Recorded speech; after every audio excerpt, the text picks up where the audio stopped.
Welcome to the Dice Gods, my name is Hydra, and today we're taking a look at the Reinforcements Nomad Pack Alpha for Infinity the game. If you've not heard about Infinity Reinforcements, it's a game mode for Infinity N4 added in the recent N-Song expansion book. Each faction gained a dedicated set of reinforcement profiles. Many of these were new minis which could only be used in Reinforcements games. Thankfully, Corvus Belli has now added in all of these new profiles to existing sectorials and vanilla armies. This makes them much more usable than they were when reinforcements only. So far, it appears that every faction will receive a large pack alpha, a small pack beta, which is mainly repacked existing minis, and one or two individual minis for these reinforcement sets. Today we're looking at the Nomad Pack Alpha, which includes 6 minis which may all be used in reinforcements games of any flavour of Nomads, or in vanilla Nomads, with some also being usable in Tunguska and or Bakunin sectorials. Before we dive into the units themselves, let's take a look at the box and the minis. First of all, this is the new style of boxes they're putting out, which when you stick them next to the old style, they're a bit thinner, they're a lot lighter, so more on the shelves, retailers. How cool is that? Inside this box we have 6 miniatures. We have the 2 Kulaks, one with heavy rocket launcher and the other hacker with submachine gun. A pair of oh so sexy Marspiders, one with heavy flamethrower grenades and the other with heavy flamethrower Panzerfaust. Then we have a Rounder, Red Fury, and the resculpt of the Prowler Spitfire, which is just stunning. The old Prowler is a classic miniature, there's no two ways about that, but this new one is looking absolutely freaking awesome. So let's crack it open and see what we've got. Oof. Inside the box now we have these plastic inserts rather than the old cardboard ones, and it doesn't feel like there is any of the cushioning packaging there used to be. Nope. So there we go. In 2 compartments we've got our bases in one, and then the miniatures in the other. Just pop these guys out. Interestingly, they've started doing these in sealed bags rather than the little clippy ones they used to have, like these, rather than like these. So they're not resealable bags anymore, which is interesting. So here we have the 2 Marspiders by the looks of things. I'm really interested to see how these go together actually, because with the arms, let's have a look, with the arms that they've got here, I'm hoping they're quite robust, otherwise they're going to come apart, but we shall find out in a second. So, Marspiders and arms, yeah, okay. Good job, CB. So by the looks of things, each set of arms is 2 parts. We have 2 arms on a backpack and then 2 arms that go underneath that and slide in. So those should go together and be pretty robust, which is nice. That is a really nice touch. Who have we got? There we have a Kulak heavy rocket launcher, which, CB, I love what you do, guys, but why do we keep having to have rocket launchers and missile launchers with everything? I know they look freaking cool. They do. This looks cool. There is no two ways about that. The chances that I'm going to field the number of missile and rocket launchers that you've given me across all of my factions is 0. It's not happening. There are other profiles for the Kulak which I would argue could possibly be more useful than this missile launcher. That's my personal opinion. We have a completely armless Prowler, looking absolutely stunning, with tactical ventilation system or whatever it is attached. I'd love to find out what these are in fluff, because there are so many people in Infinity now who have their feet on this box of stuff with glowy stuff on it. Yeah, there we go. Box of stuff with glowy stuff. CB, what is this? Do people want to know? We have so many of these, we need answers. Anyway, so that's those. Oh, the arms of the Prowler are out and separate, so that's exciting. Look out for that when you're opening them up. New style Spitfire. Very cool. And then here we have our Rounder and our other Kulak with their various attached bits and pieces. So cool. I am going to go away and put these together. My goodness, that rounder looks pretty.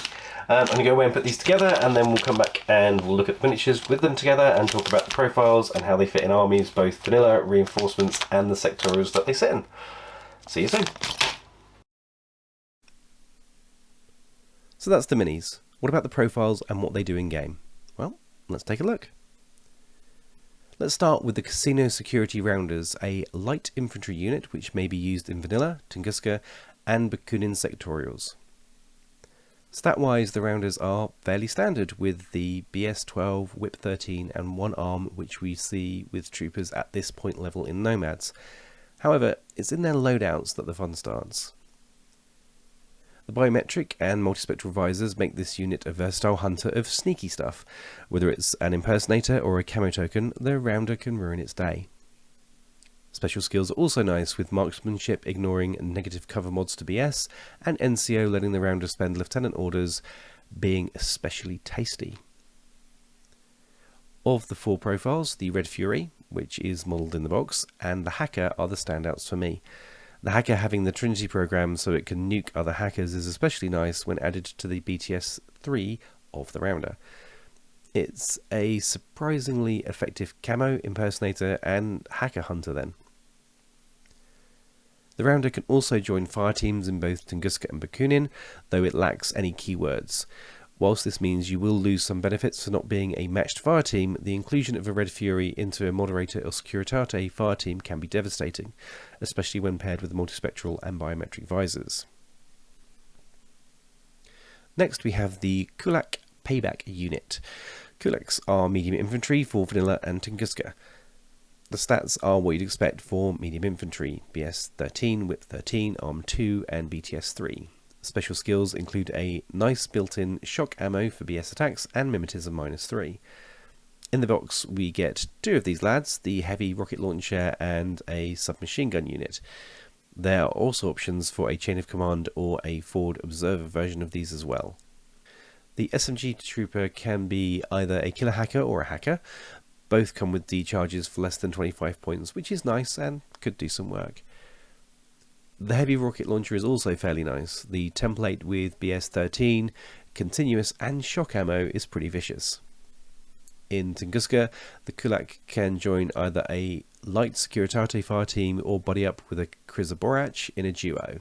I think that a Kriza with a killer hacker might be a really tasty option. Then we come to the new Prowler. Long a staple of Bakunin armies everywhere, the new Prowler is gorgeous. Note that as the Prowler is a camo unit, there are some noticeable differences between the normal and reinforcement profiles. Most notable are that the reinforcement profiles don't have hidden deployment, camouflage, can go into fire teams, have tactical awareness, and are cheaper than their normal equivalents. However, we're only going to look at the normal profiles today. Prowlers are nasty, always have been. Let's start at the top. The profile stats are fine. The BS-12 is okay, Whip 14 is tasty, Arm 2 and BTS-6 are pretty okay for a medium infantry. Then to the skills.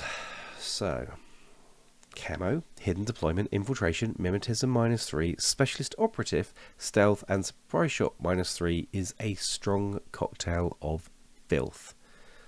The profiles themselves are very tasty too. The combi rifle, light flamethrower and ADHL has an answer for pretty much any problem, especially if popping from hidden deployment on the midline. This bad boy can incinerate a fire team or glue down a tag before they even know he's there. All the other profiles come with D charges, which is a nice bonus for mission play. Speaking of missions, fun fact, if you're playing highly classified, the Prowler Hacker can complete 11 of the 20 cards on its own, which is nice. While we're talking about the Hacker, that's a killer hacker with camo, infiltration, hidden deployment and Whip 14 for 36 points.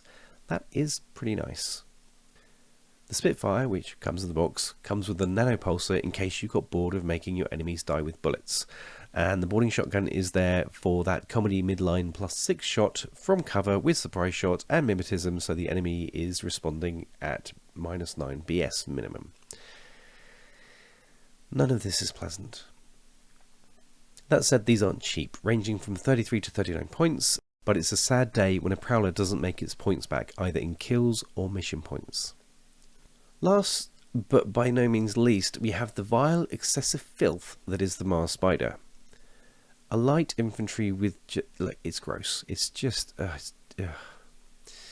Though, although it is filth, it is really easy for that to be fixed, but more on that in a second. So, who is the Marspider? Well, it's a light infantry for vanilla and Bakunin only. Now, unusually, I'm going to highlight the points first. As we run through these profiles, remember that these are between 18 and 22 points. That is all total. No SWC, just 18 to 22 points. The stats on this thing are a bit fruity. The 6-2 move is usually only a heavy infantry gimmick, and the CC-23 is beyond evil. But the rest is fairly standard. Hell, the BS-11 might even be described as meh at this point, but don't worry, that feeling will pass in a second. Equipment-wise, these guys all have 360 visors and gizmo kits. All of them, because they do. 360 visors. Yes. No creeping up on these spiders. And then the skills happen. My god. So many skills. +1 burst in close combat. On that CC-23, I remind you, climbing plus, dodge plus 1 inch, and martial arts level 1, so that's the -3 to the enemy. That wasn't good enough, let's finish off strong with the profiles. All Marspiders have heavy flamethrowers with +1 burst, flash pulses, a burst for assault pistol, and dual action close combat weapons. You can then choose from a Panzerfaust or grenades with +1 burst or a medkit. There's also a paramedic and an engineer profile, all for under 22 points, I remind you. They are a lot, especially as you can fireteam one of these up with a Stigmata tag in Bakunin, so you have a hacker tag running around with his little buddy engineer scampering over the wall behind him. That fireteam is no one's friend, ever, especially as that combination, tag and engineer, comes in at 80 points. It's just jealous noises in Tunguska and Corregidor right now. Speaking of fire teams, fun fact, if you were to run these in reinforcements, you can get 2 engineers, 2 paramedics and 1 other Marspider together in a single core fire team, and it costs exactly 100 points. So 4 specialists, 5 burst 2 heavy flamethrowers, 5 flash pulses, 5 assault pistols, 3 Panzerfaust, and 5 DA close combat weapons for 100 points. Yeah. Because there'll be a 5-unit fire team, and they're all in the same keyword, they'll have +3 BS, so that effectively makes them BS 14 with those Panzerfausts. And if that wasn't bad enough, just imagine this situation. You take all 5 of them round a corner into close combat with a tag.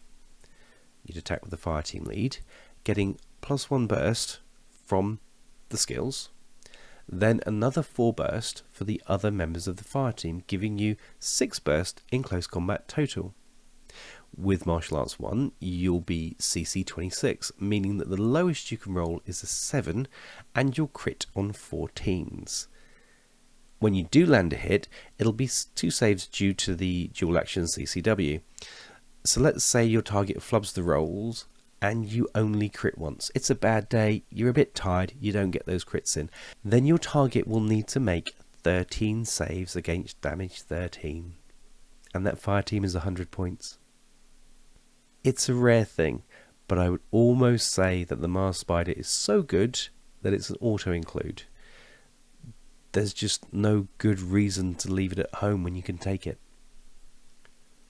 But I said that fixing the Marspider is easy, and it is. What you do is CB goes into the army builder and they give it to Corregidor, so I can run it and then have no further complaints, to be honest. Seriously though, I think these troopers could use a 10 to 15% points hike. Right now they feel a little bit too much for what you actually pay. In fact, the only thing that would stop me running a full 5-unit fire team in reinforcements is that I'd need to buy this box 3 times, as there's only 2 in each. Really though, Corregidor should get them. You know it makes sense, CB.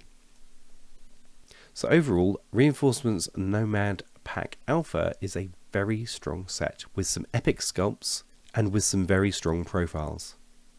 It's available now from your local gaming store, and if you're a Nomad player, whether you play Reinforcements or not, I'd recommend you pick this one up.